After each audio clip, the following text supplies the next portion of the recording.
Boa noite, estamos começando mais uma live aqui pelo Símbolo. Eu sou Diogo Lara, um dos fundadores do Símbolo. Estou me ajeitando aqui e vamos hoje falar com o Daniel Campos, um grande terapeuta, um grande amigo.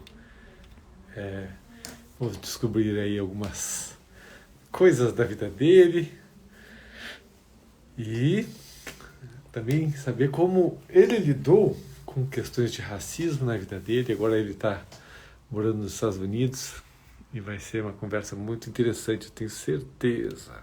Então vamos lá. Tá chegando, seu Daniel. Opa, E aí, Diogo, tá me ouvindo bem aí? tudo bom? Tô ouvindo. Eu achei que estava conectado com o meu negocinho aqui, mas não tá. E tu tá me ouvindo bem? Tô te ouvindo bem, Tá, vai sim, então. tá. Eu achei que estava conectado, mas não tá. E aí, Daniel? E aí, deixa eu Tudo colocar bom? aqui. Prazer falar contigo. Que bom que tá Ah, aqui com a gente prazer aqui enorme, no prazer símbolo. enorme. Ai, Legal. Só para a prazer gente enorme. contextualizar o pessoal, a gente, né, para o pessoal saber que a gente se conhece, né? Que a gente Claro, está bem junto, Daniel. Já a gente se conheceu em 2014, né, num curso que a gente fez junto de Brain Spotting, e de lá vem seguindo várias aventuras juntos, particularmente nos últimos 2, 3 anos, 2 anos, né? dois Quando anos. a gente se entrosou de novo na história da AIM, abordagem integrada da mente. Sim, E o Daniel é treinador de abordagem integrada da mente, que é o processamento, são as terapias de processamento de memórias que a gente faz. E é isso, Daniel. Obrigado por estar aqui. Então, a ideia é ouvir um pouquinho da tua prazer. história. A gente está fazendo, né, uma sequência de lives que lidam com questões de racismo, como cada um lidou, né? E acho que você tem contribuições muito legais para dar. E eu já já bom, coloco uma pulga atrás da orelha aí que é para saber. Eu queria saber, né, todo mundo fala, né, do racismo no Brasil, racismo nos Estados Unidos. E o Daniel morou um bom tempo nos Estados Unidos, está agora de novo nos Estados Unidos. Então, em algum momento, eu quero que tu toque nisso. Mas, enfim, eu deixo a palavra para ti, para tu te apresentares e a gente conhecer um pouquinho mais da tua história e de ti. Tá, vamos lá. É, eu trabalho como ajudante, né? Como o Diogo falou, trabalho nesse campo da psicoterapia, trabalho com processamento de trauma, a abordagem YM é uma grande contribuição do Diogo, unindo o que pontos que talvez faltassem, né, ou agregando aí em outros processos de processamento de terapia, de processamento de trauma e de memórias. E além disso, também trabalho com a visão sistêmica, né, a filosofia sistêmica da constelação familiar. É uma grande contribuição aí também no meu trabalho. E falar de mim, difícil, né? Falar da gente, né? É, É, não é uma coisa fácil, não. Ah, falar de mim. Eu comecei a minha vida, vem de uma família sem muitos recursos no Rio de Janeiro, né? Filho da Heloísa e do José. Tenho 5 irmãos, 3 por parte de mãe e 2 por parte de pai. E tive uma infância muito muito boa, assim, uma família muito unida, muito presente. É uma família que começou com muitas separações. A minha avó morreu quando a minha mãe tinha. Minha avó morreu com 40 anos, a minha mãe tinha 13. E, e o meu avô tinha já saído, né? Ele acabou seguindo uma outra vida, deixou a minha avó com 8 filhos para criar, sozinha. E ela acabou morrendo com 40 anos. E a minha mãe e as minhas tias, né? Acabaram assim tendo uma vida bem desafiadora, bem difícil no início. As minhas tias avós acabaram não, na época, não ficando com elas para criar. E cada uma delas acabou indo para uma escola, né, como se fosse um internato. uhum, E cresceram assim, né. Então minha mãe, uma tremenda guerreira aí, na vida, e depois construiu família e sempre ela era uma das mais velhas e sempre numa tentativa muito forte de deixar a família bem unida, né? Não deixar ninguém se perder nesse caminho, porque cada uma acabou indo para um lugar. E ela, até um pedido da minha avó no leito de morte, né, para que ela cuidasse das menores. E foi isso que ela fez. Então, eu cresci numa família sempre numa tentativa muito forte de ficar junto, de ficar unida. Isso foi muito bom, né? Eu era o super caçula, minha mãe teve filhos com 21 anos, ela já tinha 3 filhos, e eu fui o super caçula, e a diferença dos meus irmãos para mim, quase 20 anos de diferença. E então é isso, né? Muito trabalho, muitas dificuldades, mas sempre com, com muita força, vendo minha mãe correr muito atrás. Meu pai não foi tão presente, mas sempre, até então, hoje eu tenho muito mais contato com ele, mas quando eu era mais novo, muito pouco. Mas quando ele aparecia era muito bom, era uma pessoa muito boa, uma pessoa alegre, uma pessoa de paz. Ah, assim, depois eu tive uma tremenda sorte, né? Não sei se existe sorte. Eu acredito muito mais que a gente atrai as coisas, né? A vida, a gente é muito mais, a vida pega mais a gente do que a gente acha que a gente está no controle, né? Mas eu tive a oportunidade de começar a fazer esporte e jogar basquete. E aí foi muito momento de muita transformação para mim, né? Que idade você começou a jogar basquete, Daniel? Eu tinha, eu tinha 10 para 11 anos. E que Eu contexto isso foi? Escola? Tinha alguma escolinha do bairro, alguma coisa assim? Não, eu descia para brincar. A minha mãe, ela morava num bairro, mas em determinado momento, uma cliente dela disse assim: Nossa, você costura muito bem. Minha mãe é costureira ainda. Você costura muito bem, mas aqui nesse bairro onde você mora, você não vai ganhar muito dinheiro, né? Então é melhor você se mudar para um bairro onde as pessoas à sua volta têm o dinheiro para poder te pagar. E aí ela foi morar no Grajaú, que é um bairro de classe média alta no Rio de Janeiro.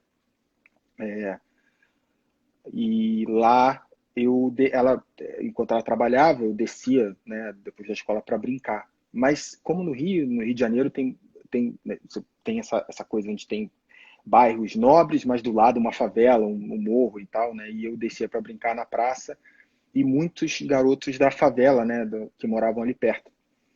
E eu brincava, jogava bola com eles, né? Mas eles também, às vezes, entravam no supermercado, às vezes roubavam alguma coisinha ali, saíam com biscoito dentro da bermuda, e a gente está.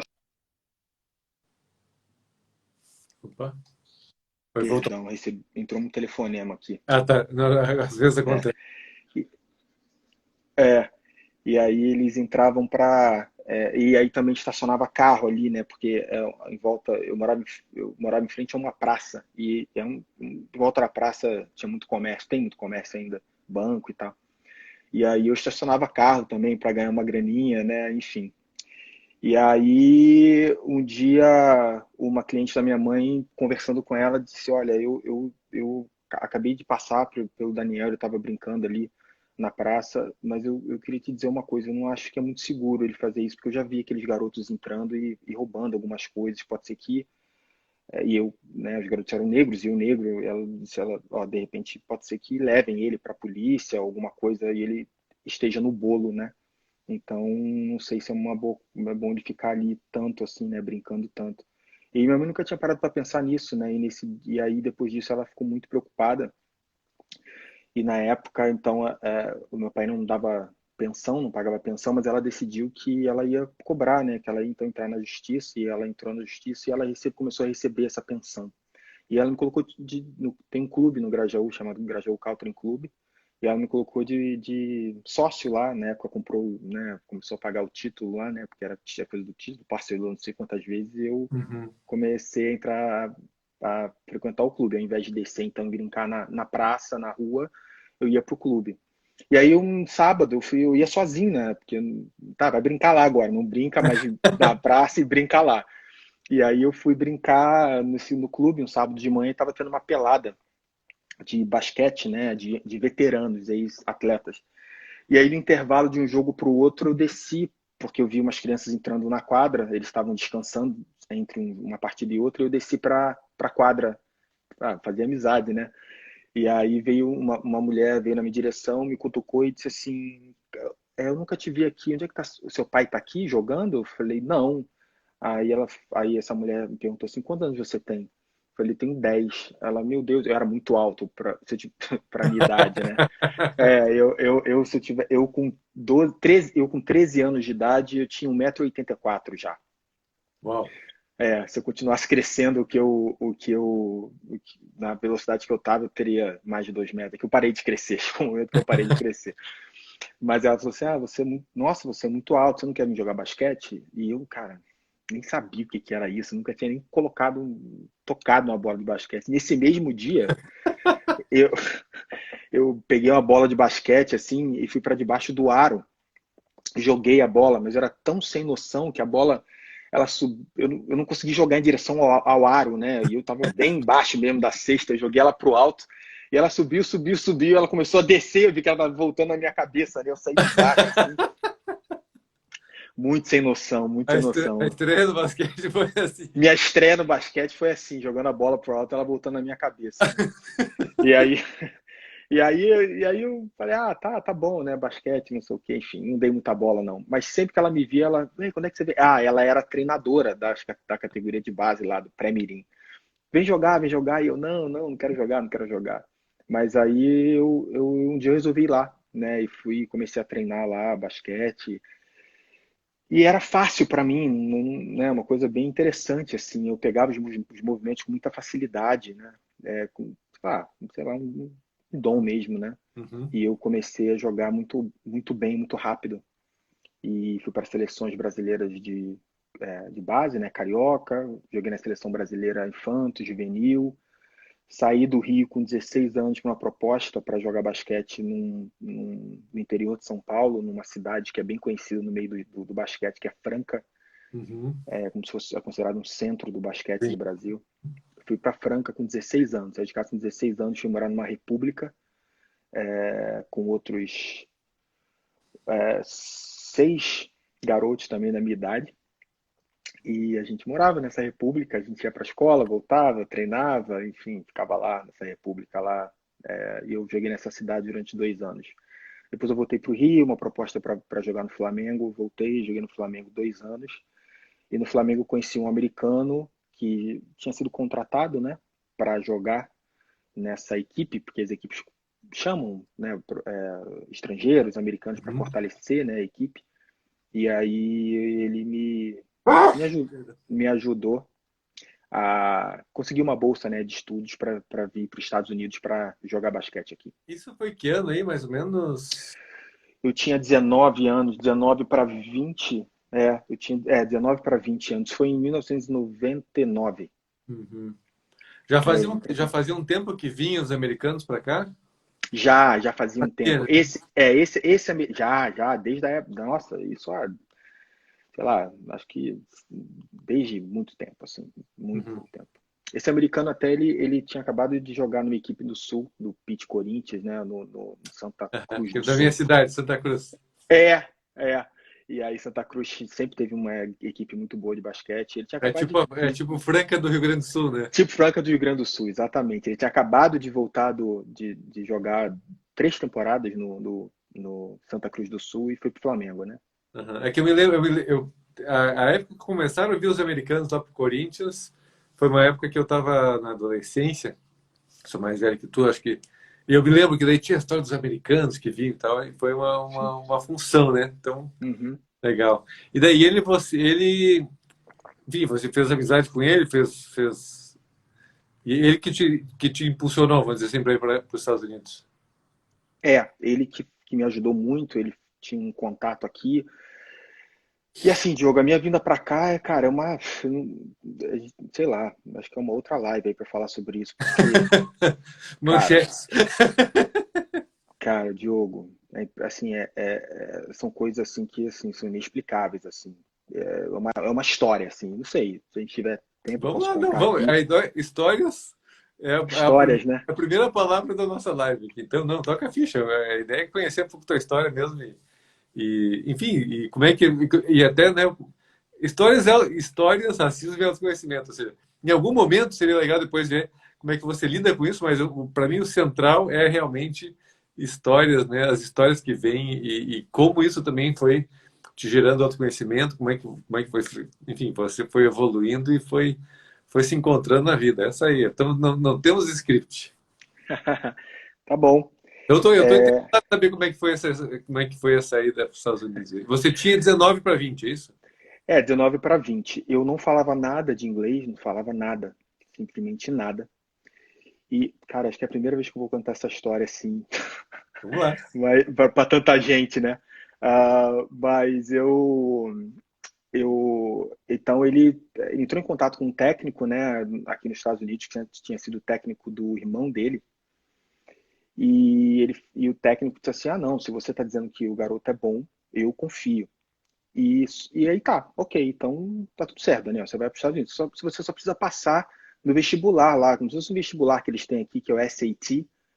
É uma prova é uma prova que é dividida em matemática e conhecimento em inglês. Mas não inglês, o conhecimentos gerais, né? Mais do que a língua em si. Uhum. E aí eu fiquei super feliz que ele ia me ajudar e procurei uma escola americana, a escola americana no Rio de Janeiro, porque era através da escola americana que eu conseguiria fazer esse teste. E aí eu peguei lá, eles me deram uma não sei se uma prévia, né? Como é que se fala? Para eu poder estudar, né? E aí eu peguei e falei, tá, eu vou contratar então uma professora particular para aprender inglês, né? E essa prova ela é dada em alguns momentos do ano. Então, eu estava, isso foi mais ou menos em maio, eu tinha mais uma chance de fazer essa prova para eu conseguir começar o ano letivo aqui em setembro. Senão, eu teria que fazer depois de setembro, eu só entraria no outro ano. E aí eu fui lá em maio, não, desculpa, fui lá em abril mais ou menos, e aí a prova era em junho. E eu peguei o material para estudar e olhei e falei, cara, eu não tô entendendo nada, não, sabe? Ferrou, né? Eu não vou passar. E aí eu contratei uma professora de inglês. A professora de inglês olhou a prova e disse assim, eu não tenho como te ensinar. Isso são para pessoas ativas, assim, que falam muito bem inglês. Você não sabe nada, assim, não dá. Mas como é que é? Quantos pontos você precisa? E esse SAT, essa prova, ela vale 1.600 pontos. Como bolsista, né, que a proposta era de uma bolsa integral para vir estudar aqui, eu precisava de 800 pontos. Metade da prova eu já Tá. conseguiria a bolsa. E aí, tá, beleza. Aí ela falou assim, olha, a parte de matemática, eu estou vendo aqui, é uma parte fácil. Mas eu teria que te ensinar aqui algumas coisas, algumas palavras, de repente número, de repente você consegue. Eu falei, tá, beleza. Ela falou assim, a prova é dividida assim, 800 pontos da matemática e 800 de inglês. Então ela falou assim, ó, se você gabaritar inglês, você tá bem. Tá bom, né? Vamos lá. Inglês não, perdão. Se você gabaritar matemática, você tá bem, né? Vamos lá. Eu falei, tá. E aí eu fiz 2 meses de aula. Cara, eu olhava para aquele material, continuava sem entender nada, Boiando. boiando. Aí eu lembro que eu saí, fui para uma noitada, no período de férias do basquete, no período do meio do ano, fui para uma noitada, cheguei, sei lá, 6 horas da manhã, tava dormindo, a minha mãe foi me acordar. Falou, olha, você tem a prova lá para fazer, assim que sair, 7 horas começa, né? Na escola americana, no Rio, na Gávea, eu morava no Grajaú, né, com a minha mãe. Você tem que ir lá fazer a prova. E eu, mãe, não vou fazer prova nenhuma, não vou passar, cara. Sabe, esquece isso. Eu já tinha algumas propostas de outros clubes no Aham. Brasil. Falei, não vou fazer essa prova. Ela falou assim, não, você vai fazer essa prova sim. Porque você se comprometeu com o americano lá, ele fez tudo para conseguir um contato lá e você precisa cumprir com a sua palavra. Tudo bem, se você não passar, tudo bem, você tem que ir fazer a prova. Eu levanta. Ela não falou tão legalzinho assim, não. Eu tô aliviando. Vai direto. Vai Eu tô, direto. eu tô aliviando aqui, né? Mas praticamente levanta a bunda e vai fazer a prova, né? E aí eu fui. Aí cheguei lá na hora, cara. E aí, tá, aí acabou que eu me arrumei correndo. Cheguei lá até antes, assim, né? Aí tinha um garoto lá, né? Aí eu comecei a bater papo com ele e tal. Perguntei, você estuda onde? Ele, estudo na escola britânica aqui. Aí eu, tá, então pensei, né, cara, sabe muito de inglês, né? Não tem chance. E aí começou a chegar as outras pessoas para fazer a prova e todo mundo falando inglês. Antes de entrar na sala lá, na sala de espera, eu falei, cara, eu tô fudido aqui, né, cara? Eu não vou conseguir passar, né? Eu tô ferrado. Aí, tudo bem, beleza. Aí, eu falei, tô aqui, né? Beleza, vamos, sei lá, vamos lá. E aí eu tava na fila, Diogo, para entrar na sala para começar a fazer a prova. Aí, tinham dois garotos, uma menina e um rapaz na minha frente, conversando em português. E a menina virou pro rapaz e falou assim: eu para entrar para Yale, eu preciso de 15 mil, acho que se eu fizer, sei lá, se eu fizer 15 mil, 15, 1560 eu consigo. Aí eu, cara, 1560. Aí o outro falou assim: para eu entrar na Columbia, né, que é aquela universidade em Nova York, eu preciso de 1530 eu já entro. Aí eu olhei para os dois e falei assim, cara, que essa galera aqui tá estudando para 1500, eu preciso de 800. Se eu colar de alguém aqui, eu tô tranquilo, né?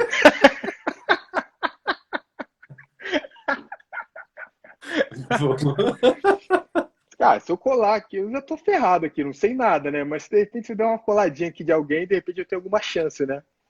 E aí foi isso, cara. Entrei na sala, tinha um rapaz do meu lado, começou a fazer a prova, e eu comecei a colar dele. Que é xizinho. Xizinho. E eu, xizinho pra lá, xizinho pra E o cá, e de olho era repente. bom. O olho era Hã? bom. O O olho era quê? bom. O olho era bom, né? Tava as cadeiras. E eu achei interessante porque, né, o professor também americano, ele entrou na sala e abriu um jornal lá, sei lá o quê, e tava nem aí, né? Depois eu fui entender que aqui nos Estados Unidos é assim, né? Eles pensam assim, olha, se você colar, o problema é seu, né? Você depois vai ter dificuldade de arrumar emprego. Mas aí no Brasil, não. Eu estudei em escolas que, cara, professor de óculos escuro, levantava, ia lá para a sala, ficava atrás da sala, investigação para ver quem estava colando ou não, né? E o cara não, ele levantou, colocou lá uma revista, sei lá o quê, e comecei a colar. Só que aí teve uma hora que eu senti uma pessoa olhando para mim, mas muito forte aqui, assim. Aí eu olhei, era uma menina me fuzilando com os olhos, assim, né? Tipo assim, tô vendo que você tá colando, né? Aí eu olhei assim para ela, né? Continuei lá na minha, não sei o que, tá. Aí acabou a prova, o professor entregou uma, um papelzinho azul para todo mundo. Aí eu percebi um papelzinho azul, tava escrito uma coisa, um negócio lá em inglês, aí eu olhei, não entendi. Aí eu, aí eu encontrei um cara que tava da porta lá, que tava comigo conversando, né? Aí eu falei, vem cá, e aí, beleza? Ele, beleza, não sei o quê. E aí, foi bem? Ele, foi muito bem. E você? Eu falei, não sei, né? Vamos ver.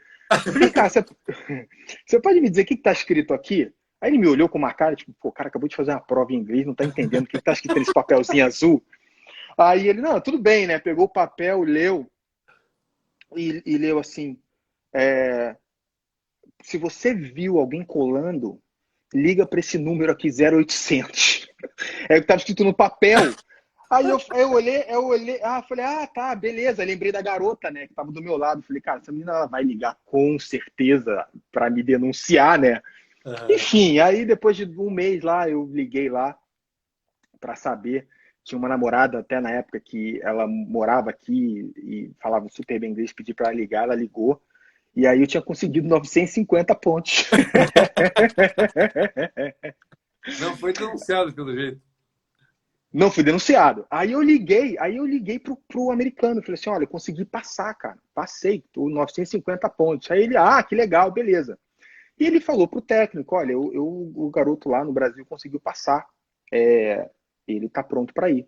E o cara ficava enrolando para mandar passagem, não enviava passagem, não enviava passagem, eu dizendo não para as equipes aqui.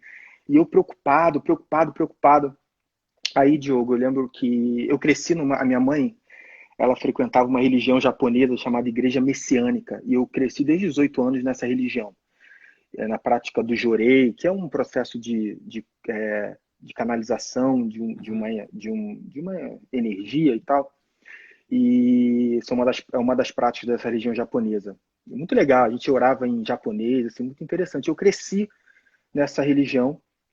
E aí eu lembro que eu fui para um culto dessa religião e acabou o culto. E aí, para o final do culto, o ministro lá, ele contou a seguinte história.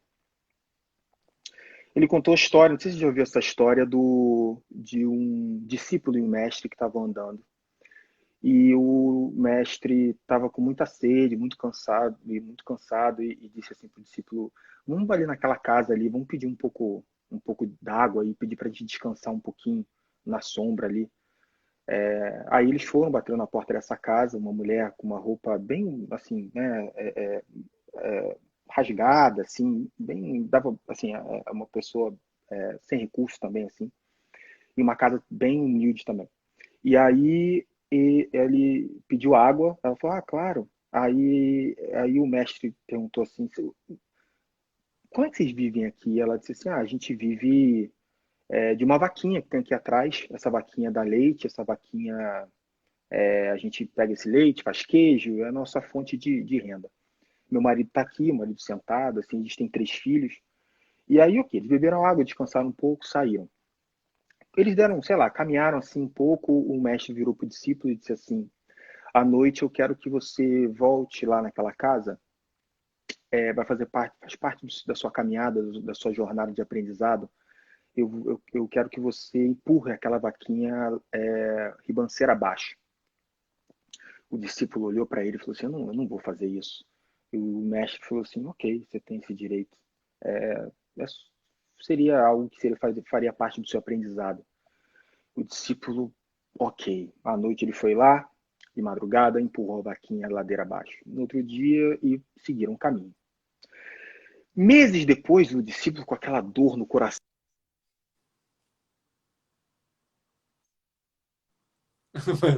né, com aquela família, daqui a pouco eu vou ter que conectar aqui que minha bateria está acabando, tem que segurar na mão.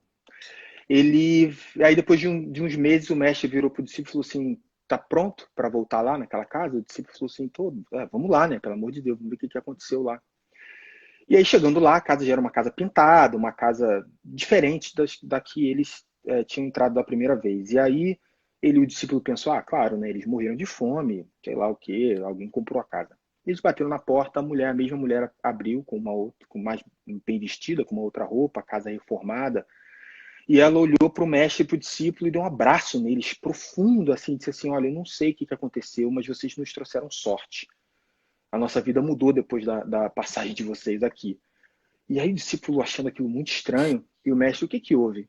Ela disse assim, olha, no outro dia a gente acordou e a nossa vaquinha estava ribanceira abaixo, morta. O meu marido, desesperado, abriu a vaquinha, pegou a pele da vaca, o que tinha dentro, né, os órgãos da vaca, e foi para a cidade, vendeu tudo, vendeu a pele em troca de sementes, e ele voltou com muita semente e plantou as sementes aqui.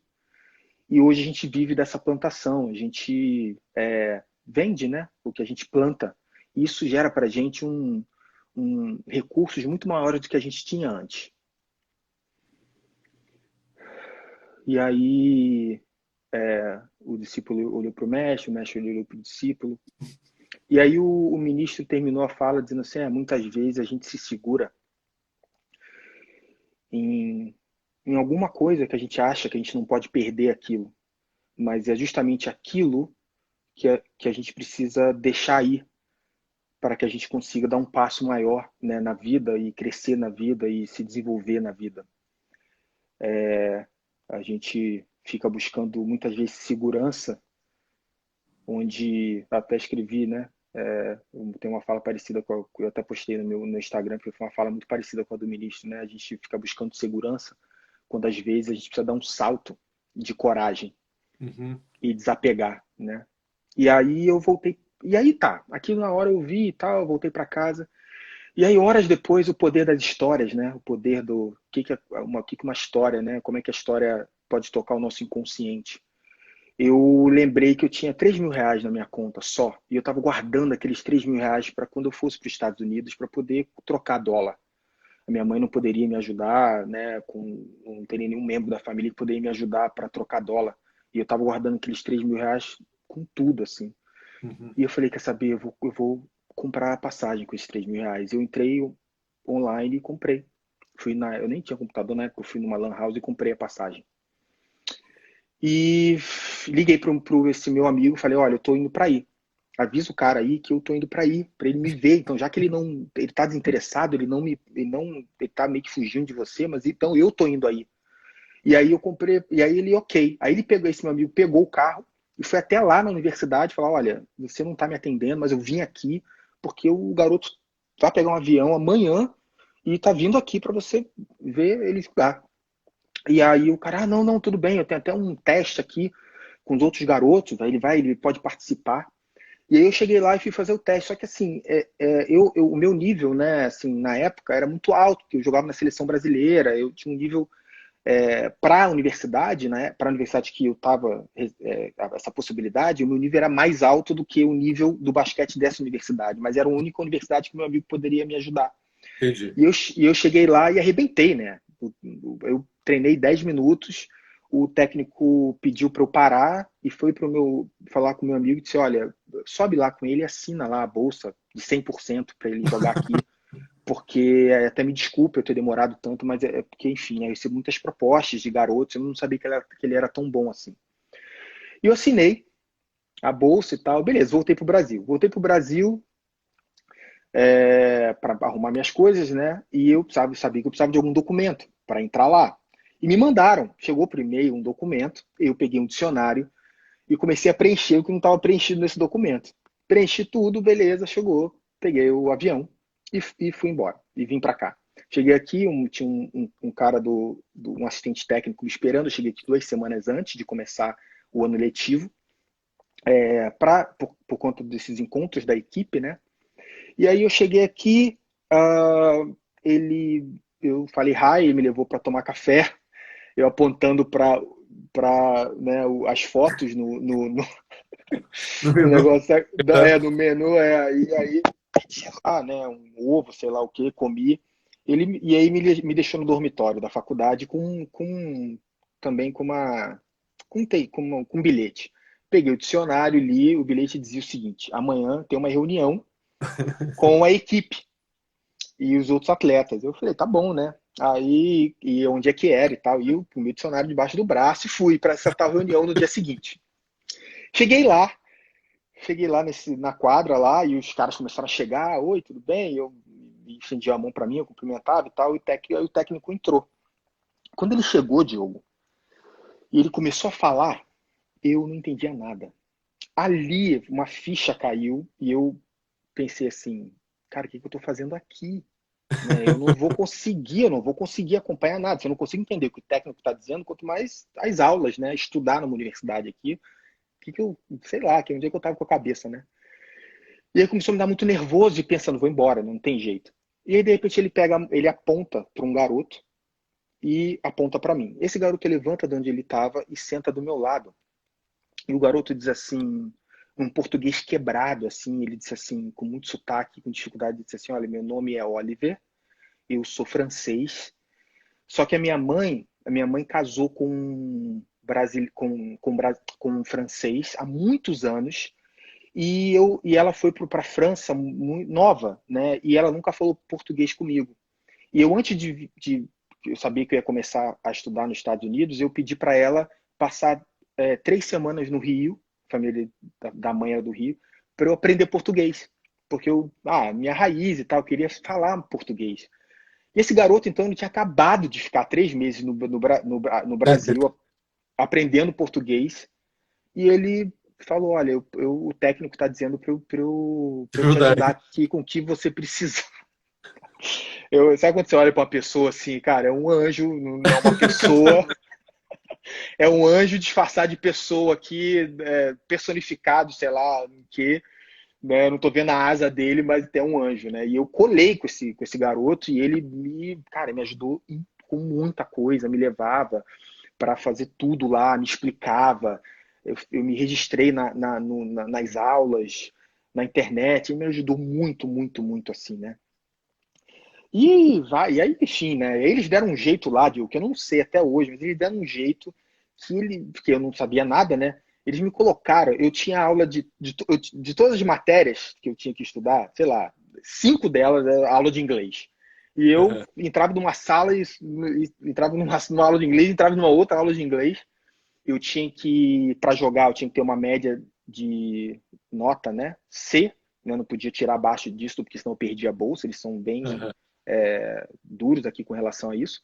aham. Enfim, e aí eu passei o semestre fazendo um monte de aula de inglês e passando vergonha, falando tudo errado, falando igual índio, ninguém me entendendo, e não entendendo nada nas aulas, mas recebendo ajuda, enfim, estudando, ficando horas. Eu lembro de eu virar noites e noites lendo, estudando para conseguir acompanhar, né?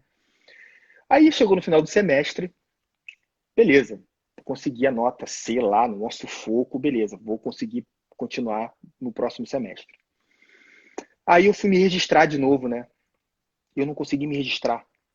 Aí eu fui no departamento de estudantes lá, né, de internacionais. Aí a mulher me olhou e falou, eu não consigo me registrar para o próximo semestre. Ela falou assim, olha, eu não sei o que está acontecendo, vamos ver aqui. Ela olhou lá no computador, lá, olhou para mim e disse assim, você não existe aqui. Eu falei, como assim eu não existo? Como assim? Como assim eu não existo aqui? Ela, você não tem, eu não tenho nada. Você, como é que você está estudando aqui? Não tem uma ficha.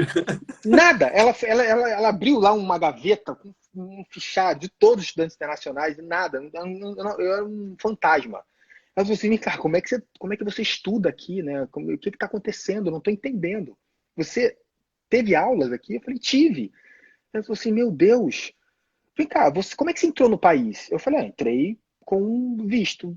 Ela, que visto? Eu falei, visto de visitante. Ela, você não entrou com visto de estudante? Eu falei, não. Ela, mas você não recebeu um I-20, é um documento que eu tinha que ter, levar esse documento no consulado americano para receber um visto de estudante. Só que ninguém Para me falou trocar. nada. Ninguém me falou nada. O americano estava me ajudando, ele nunca tinha passado por isso. Eu recebi um documento em casa, preenchi e fui embora, né? Ela falou assim, olha, você está aqui há quanto tempo? Eu falei, eu tô aqui desde agosto. Ela falou assim, nossa, dezembro, você está quase ficando ilegal aqui. Vamos fazer o seguinte, eu vou mandar esse documento para a imigração e pedindo, né, para um visto de estudante para você. Beleza, ela mandou. As aulas tinham começado já, nessa que demorou e tal. Quando chegou a resposta, negado. Eles negaram o pedido. Eu falei, mas por quê? Porque e ela falou assim, eu peço desculpas, mas quando você preencheu que você ia trabalhar e estudar. Eu falei, mas foi o que meu amigo me falou.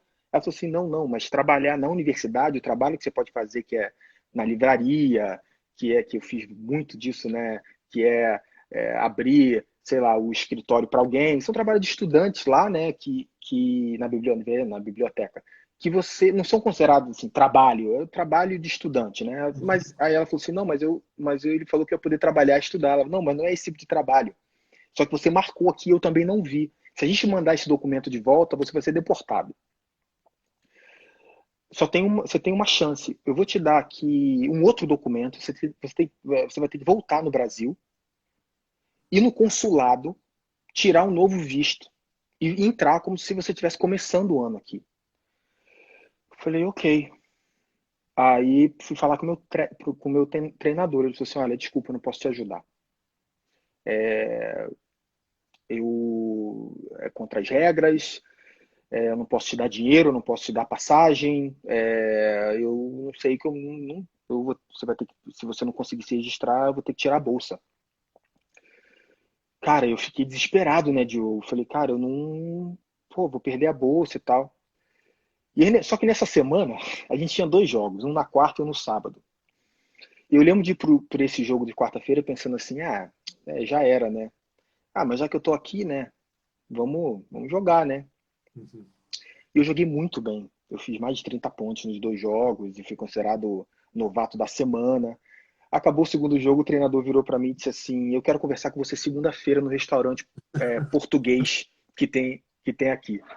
Aí eu fui com ele, aí cheguei lá, ele me passou uma passagem aérea de ida e volta para o Brasil, tipo, debaixo da mesa assim, e falou: vai ao Brasil e resolve a tua situação e volta. Você tem 3 dias para fazer isso, porque a gente tem jogo na quarta-feira. Se você não voltar, você tá ferrado, né? Vai segunda, Você resolve na vai terça e ficar. volta quarta. E volta logo. E aí eu vim pro Brasil, na época você tinha só que entrar na fila, né? Não tinha esse processo todo para tirar visto. Fui lá, consegui o visto. entrei no avião, voltei para cá, né? E aí consegui, né, seguir lá, né? É, eu falo que essa história é muito interessante, Diogo, porque tem uma outra parte dela que eu vou contar aqui. Porque a minha sensação é que quando a gente toma uma decisão, e essa decisão é algo que está conectado no coração, e muitas vezes você não consegue enxergar muito como aquilo vai dar certo. Mas você está seguindo seu coração e aquilo está conectado com algo que é muito forte em você. E o próximo passo você não sabe muito bem como é que vai ser, mas você dá espaço na incerteza, sem saber. E a imagem que me vem dessa história é quando você tem que. É uma imagem de. Você tem que ultrapassar né, um penhasco, um buraco, né? Um espaço é muito grande e você dá o primeiro passo e parece que uma raiz brota de algum lugar e apoia o seu pé. Tem uma cena do Indiana Jones, assim, né? Não sei. Ele tá no filme, assim, ele tá assim, no último momento, assim, para chegar, não sei aonde, numa máscara sagrada, no Santo Grau, não sei o que que é. E daí tinha uma indicação, né, que ele tinha que confiar e avançar. Só que ele tinha um precipício embaixo dele, né? E ele, e ele tipo, poxa, cheguei até aqui, agora foi.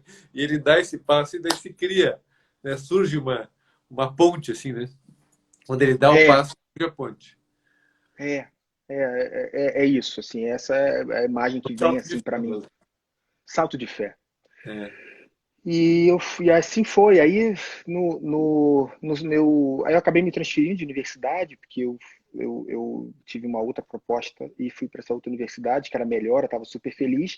E no primeiro jogo nessa universidade eu rompo o ligamento cruzado anterior. Puxa vida. E, cara, e é isso, né? E aí é o trajeto, né? A jornada, né? É uma jornada que, enfim. E aí rompo o ligamento cruzado anterior, é, fico sem jogar. Eu morava em Nova York, um frio danado Quanto, assim. quanto tempo levou para recuperar isso aí? Então, Diogo, eu rompi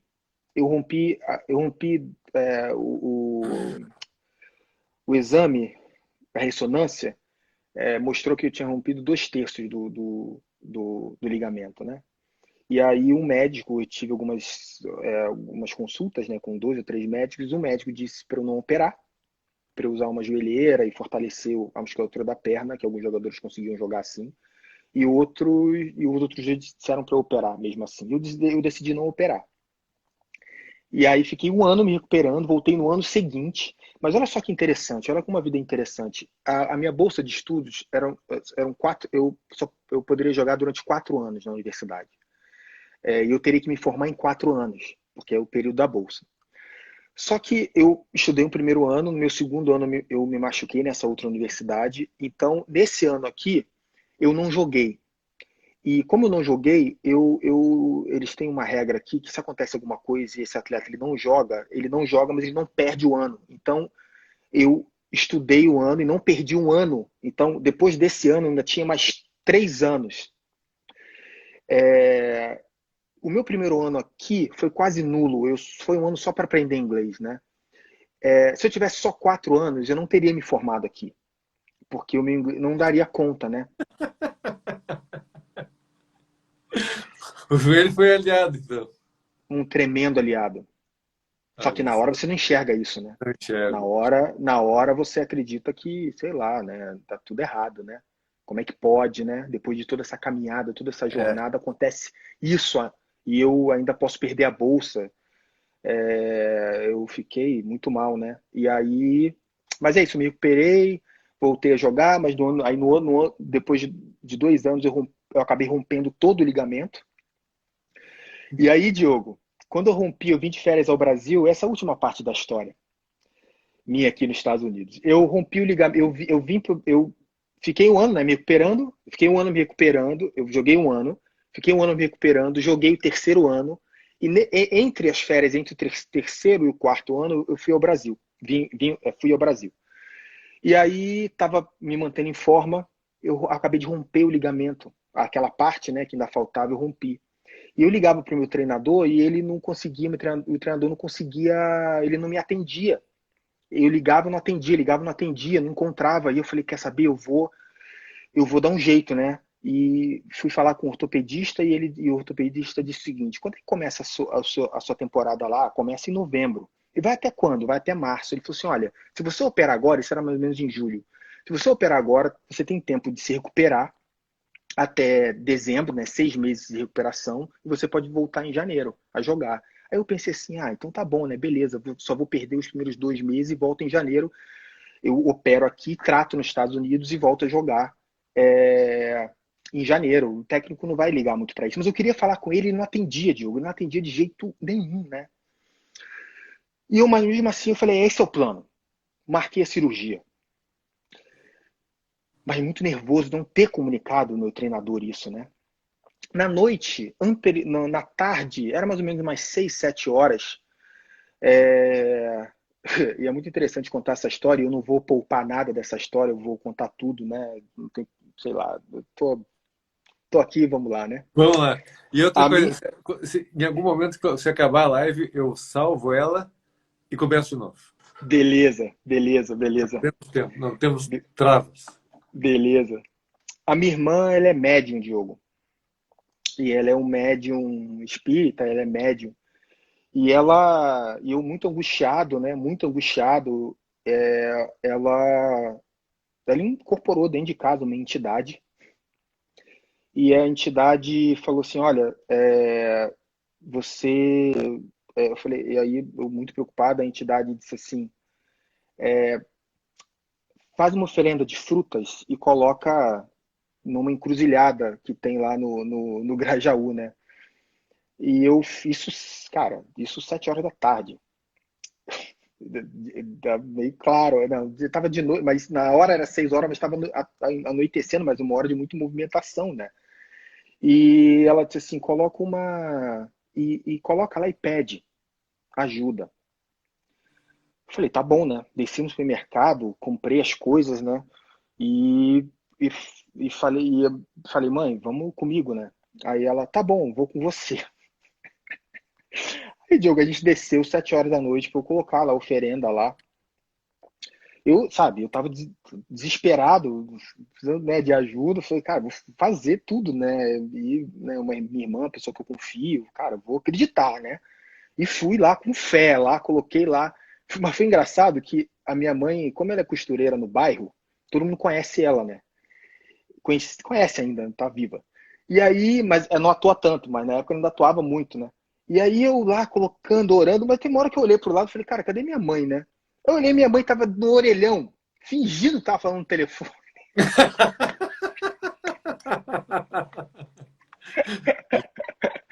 Ela morrendo de vergonha, ela, não quero que ninguém me veja aqui, né? Vai que é tudo, Daniel.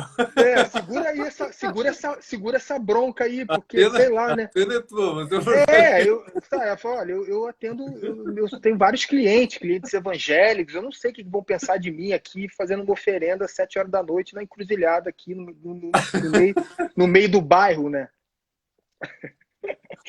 Mas enfim, eu coloquei a oferenda lá e fui para casa, né, Diogo? Fui para casa e aí tava lá, eu não sei, né? Vai dar tudo certo, vai dar tudo certo, né?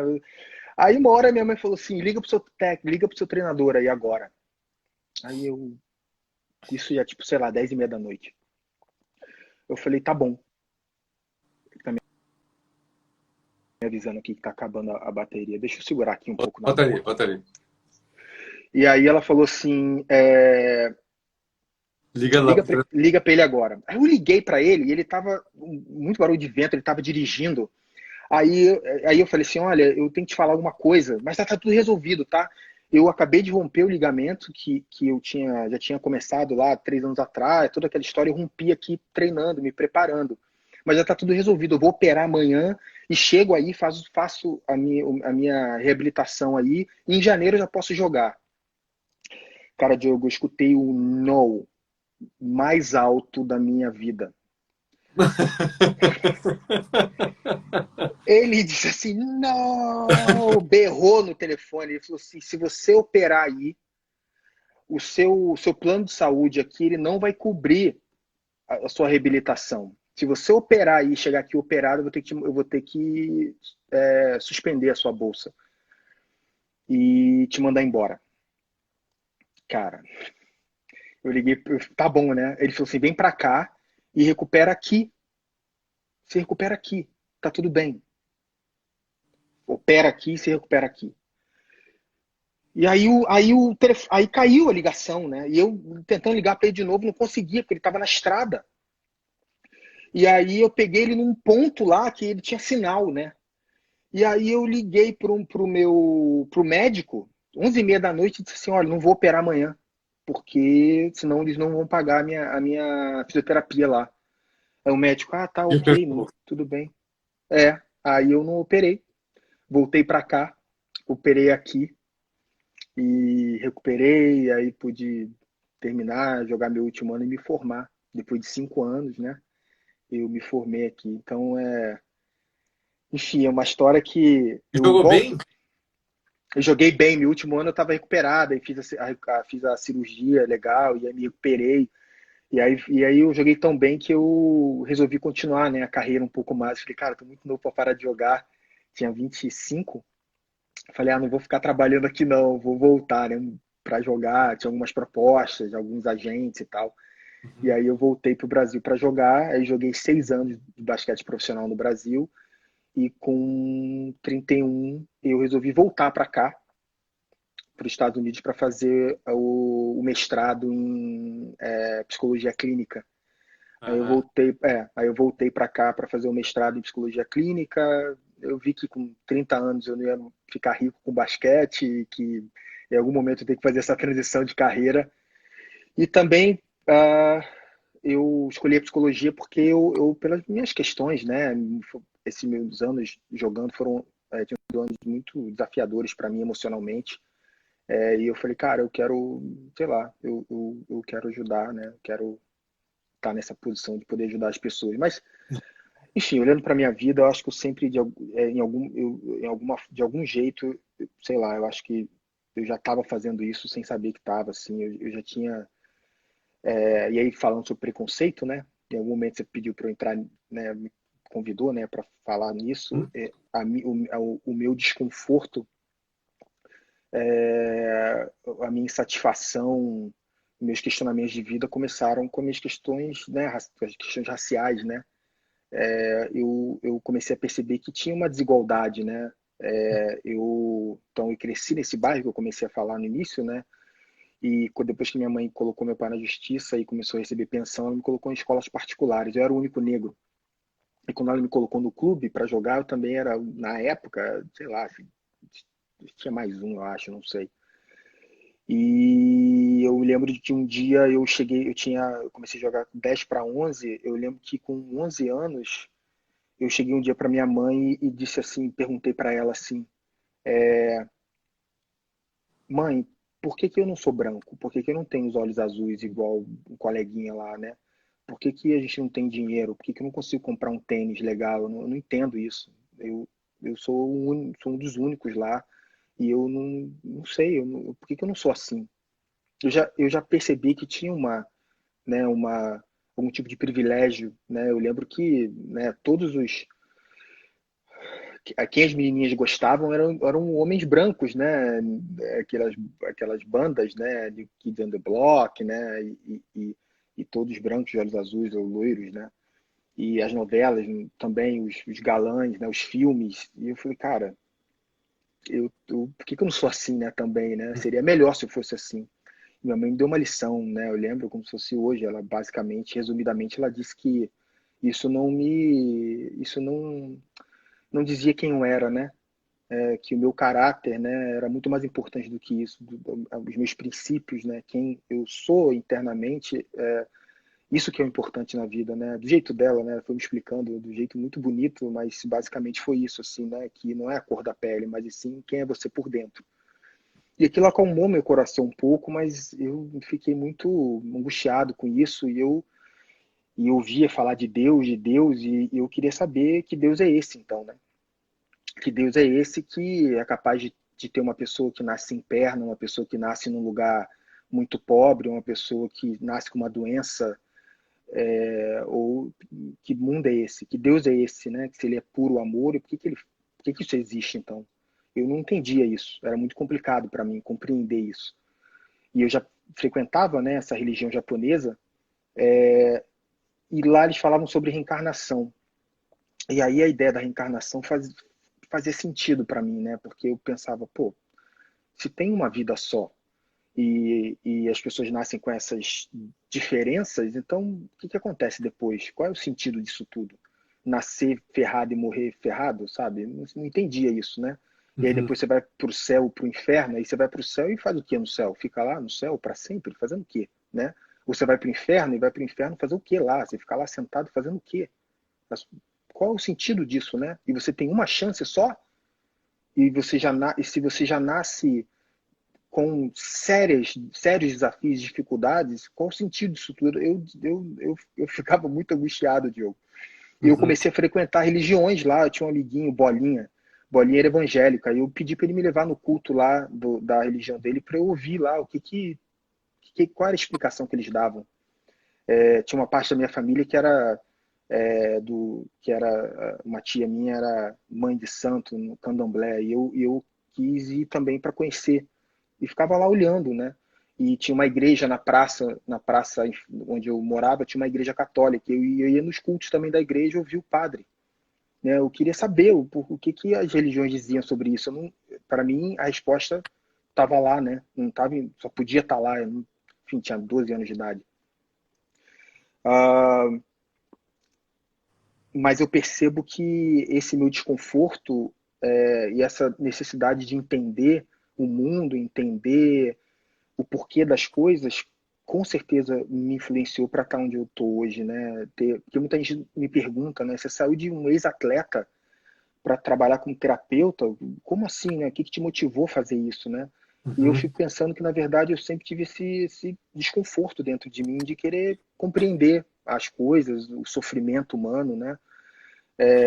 Mas, enfim, né? Eu era muito jovem, eu frequentava tudo, mas, Mas enfim, já tinha essa questão existencial, assim, tua, tinha uma forte, né? questão existencial forte, E que você forte. conectou muito com a religião, né? Foi por ali para buscar respostas, né? Buscar respostas, é. Mas Eu não encontrava muito, assim, né? Porque, daria para enfim, dizer que foi, vamos dizer assim, o começo da jornada de autoconhecimento foi por isso mesmo. Tá? foi por Foi por esse isso. caminho. Por isso que. Eu me olhava e não via, assim, nas posições que eram reconhecidas, eu não me identificava, não tinha ninguém parecido comigo, né? Tem uma foto minha com 14 anos que eu tô com um grupo de amigos, né? Tem mais ou menos uns 6 anos que eu vi essa foto, que me chamou muito a atenção, né?